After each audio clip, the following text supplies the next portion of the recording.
আসসালামু আলাইকুম। Responsive web design কোর্সের আরেকটি নতুন পর্বে আপনাদের সবাইকে স্বাগত জানাচ্ছি।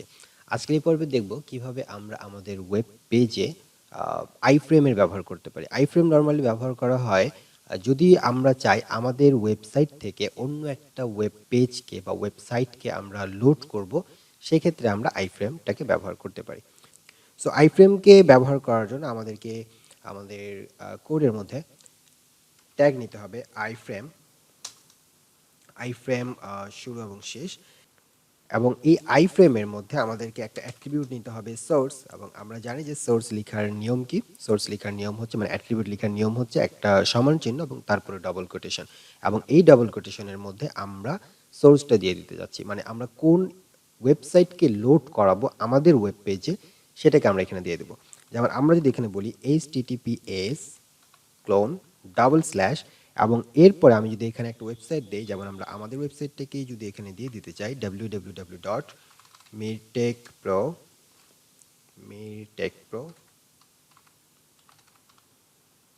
mirtechpro.com, এবং আমরা এই যে এই আইফ্রেমের হাইট এবং উইডথ দিতে পারবো। তো যদি আমরা এখানে একটা অ্যাট্রিবিউট যোগ করি উইডথ, এবং উইডথটা এখানে দিতে চাচ্ছি 600, এবং হাইটটা আমি দিতে চাচ্ছি 800। আমি আরও দুটো অ্যাট্রিবিউট যোগ করলাম, একটা হচ্ছে উইডথের জন্য এবং একটা হচ্ছে হাইটের জন্য। এখন আমি যদি এটাকে সেভ করি এবং আমি ব্রাউজারে যদি চেক করি আমাদের আউটপুটটা কি আসছে, তাহলে দেখতে পাচ্ছেন আমাদের আইফ্রেমের যে একটা বর্ডার সেটা এখানে শো করছে। এবং এখানে আমরা দেখতে পাচ্ছি যে আমাদের মিটেক প্রো যে ওয়েবসাইট সেটা আমাদের ওয়েব পেজের মধ্যে এখানে শো করছে। অর্থাৎ আমি যদি চাইতাম যে আমাদের রাইট সাইডে অন্য কিছু থাকবে, লেফট সাইডে আমাদের আইফ্রেমের মাধ্যমে আমাদের একটা ওয়েবসাইটকে আমরা শো করাবো, সেক্ষেত্রে আমরা খুব ইজিলি কিন্তু এই কাজটা করতে পারি আইফ্রেম ট্যাগের সাহায্যে। এবং এই আইফ্রেম দিয়ে শুধুমাত্র আমরা যে কোনো একটা ওয়েবসাইটকেই দেখাতে পারি তা কিন্তু না, আমরা চাইলে যে কোনো ভিডিও যে কোনো জায়গা থেকে ভিডিও এনে সেটাও কিন্তু আমরা করতে পারি। যেমন আমরা ইউটিউবের কথা যদি চিন্তা করি, আমরা অনেক সময় আমাদের পেজের মধ্যে হয়তো কোনো একটা জায়গায় আমরা ইউটিউবের কোনো একটা ইন্ট্রো বা যে কোনো ধরনের একটা ভিডিও আমরা শো করাতে চাই। সেক্ষেত্রে আমরা কি করতে পারি, আমরা সরাসরি চলে যাব আমাদের ইউটিউবের মধ্যে, এবং ইউটিউব থেকে আমি এখানে একটা ভিডিও অন করে আপনাদেরকে দেখাচ্ছি। এটা হচ্ছে আমাদের 11 নাম্বারের একটা ভিডিও, এবং এখান থেকে যে কোনো একটা ভিডিওকে যদি আপনি দেখাতে চান সেক্ষেত্রে আইফ্রেমে নিতে চাইলে কি করতে হবে, প্রথমে আপনি ভিডিওর মধ্যে যাবেন এবং এরপরে এখানে শেয়ার নামে একটা অপশন আছে ইউটিউবের। সো আপনি শেয়ারে ক্লিক করবেন, শেয়ারে ক্লিক করার পরে এখানে আপনাকে কিছু অপশন দেখাবে, এর মধ্য থেকে আপনি সিলেক্ট করবেন এমডেট।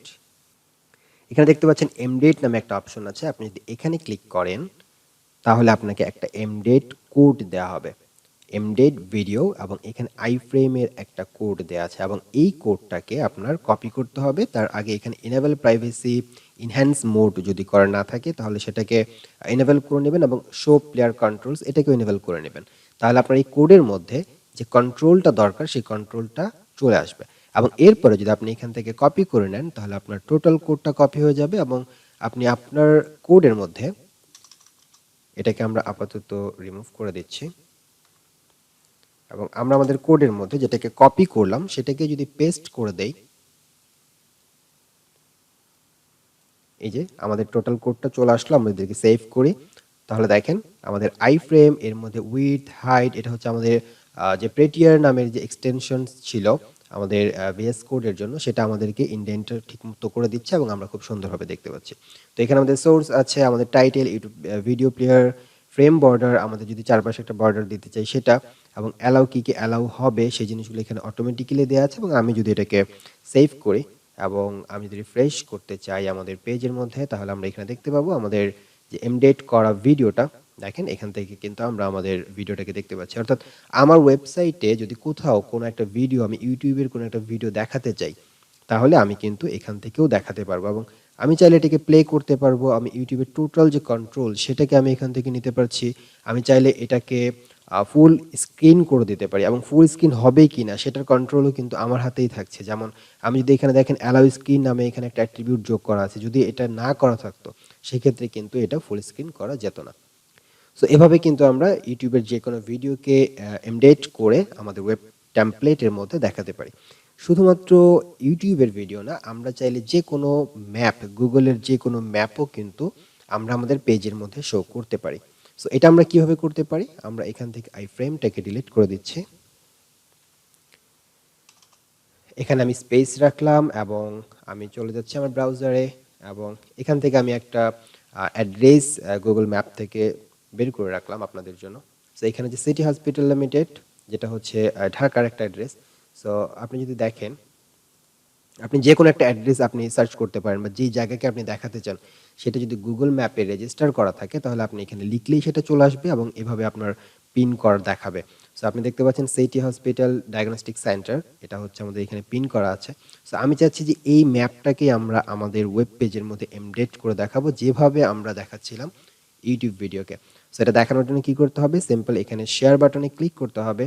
শেয়ার বাটনে ক্লিক করার পরে এভাবে আপনাকে এমডেড ম্যাপ নামে একটা অপশন দেখাবে। আপনি যদি এখানে ক্লিক করেন তাহলে এই যে মিডিয়াম এখানে সাইজ, আপনি এখান থেকে সাইজটিকে দেখে নিতে পারেন, আপনি স্মল দেখাবেন নাকি মিডিয়াম, লার্জ, কাস্টম সাইজ, আপনি কাস্টম সাইজ এখান থেকে দিতে পারেন। সো আমি মিডিয়ামই রাখলাম এবং এখান থেকে জাস্ট কপি এইচটিএমএল, এবং এই কপি এইচটিএমএল করার পরে এই কোডটাকে যদি আমি এখানে পেস্ট করে দেই তাহলে দেখেন এটা আমাদের টোটাল কোড যেটা সেটা চলে আসলো। এবং আমি যদি এটাকে সেভ করি তাহলে আমাদের এটা, এই যে আমরা দেখতে পাচ্ছি এখানে আমাদের আইফ্রেম শুরু, আইফ্রেম শেষ, এর মধ্যে এসআরসি মানে সোর্সটা, এরপরে উইডথ হাইট আমি চাইলে কমাতে পারি কিংবা বাড়াতেও পারি আমার প্রয়োজন মতো। এরপরে স্টাইলটা কি হবে, বর্ডার 0, অ্যালাউ ফুল স্ক্রিন, ওকে, এবং লোডিং হচ্ছে লেজি, মানে খুব ধীরে ধীরে সেটা লোড নেবে। আমি যদি এটাকে সেভ করি এবং আমার ওয়েবসাইট যদি আমি চেক করি, দেখতে পাচ্ছেন আমাদের ওয়েব পেজের মধ্যে city hospital and diagnostic centre, এই যে পিন করা যে আমাদের অ্যাড্রেসটা সেটা কিন্তু চলে আসলো। এবং এটা কিন্তু গুগল ম্যাপে আমরা যেভাবে ব্যবহার করতে পারি সেটা এখানেও ব্যবহার করতে পারবো। যেমন আমি যদি কন্ট্রোল ধরে আমাদের মাউসের যে হুইল সেটাকে যদি আমি ঘোরাই তাহলে কিন্তু এটা ছোট হবে। আবার আমরা চাইলে এটাকে জুম ইন করতে পারবো। সেমভাবে কন্ট্রোল তারপরে মাউসের হুইলটাকে আমি দিয়ে সামনের দিকে ঘোরাই এবং এখানে আমরা প্লাস মাইনাস দেখতে পাচ্ছি, এটা দিয়েও আমরা কিন্তু কন্ট্রোল করতে পারবো। সো এভাবেই খুব সহজে ইউটিউবের ভিডিও কিংবা যে কোনো গুগল ম্যাপের যে কোনো অ্যাড্রেসকে আমরা এমডেট করে আমাদের ওয়েব পেজে দেখাতে পারি।